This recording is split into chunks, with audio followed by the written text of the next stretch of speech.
আমি অনেক ছবি করছি সাকিব ভাইয়ের সাথে, বন্ধুর ক্যারেক্টার করছি, বাড়ির চাকরের ক্যারেক্টার করছি, আরো অনেক চরিত্রের ক্যারেক্টার, 25-30টা ছবিতে তার সাথে।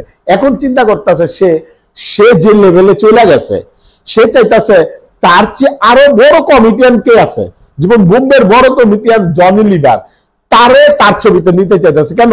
তার গ্রেডটা আরো উপরে আপার লেভেলে উঠানোর লেগে। আপনি একটা জিনিস চিন্তা করেন, এই যে মনে করেন কয়দিন আগে একটা ছবি করলো, একটা আননন ফেস একটা ডায়লগ দিছে জিল্লু, ছবিটা আমি দেখি নাই, জিল্লু করে এটা কিন্তু ভাইরাল হয়ে গেছে। কে করছে? সাকিব খান। সাকিব ভাই কিন্তু এই কথাটা ডায়লগটা দিছে, এটা কিন্তু ভাইরাল হয়ে গেছে। সাকিব খান কিন্তু একটা ব্র্যান্ড, বাংলাদেশের জন্য একটা ব্র্যান্ড। সারা বিশ্বে কিন্তু এখন সাকিব ভাইয়ের ছবি চলতেছে। সাকিব ভাইয়ের আমেরিকা থেকে দূরে অনেকগুলি দেশে কিন্তু তার ছবি চলতেছে। সে মনে করেন আমাদের দেশের জন্য গৌরব, অহংকার, আমাদের অহংকার। সে দেখাই দিছে যে ইন্ডাস্ট্রিতে এক সাকিব খান আছে। সব দেশে কিন্তু সব হিরোরা মোটামুটি সাকিব খানকে চিনে, সাকিব খানকে নিয়ে কথা বলে।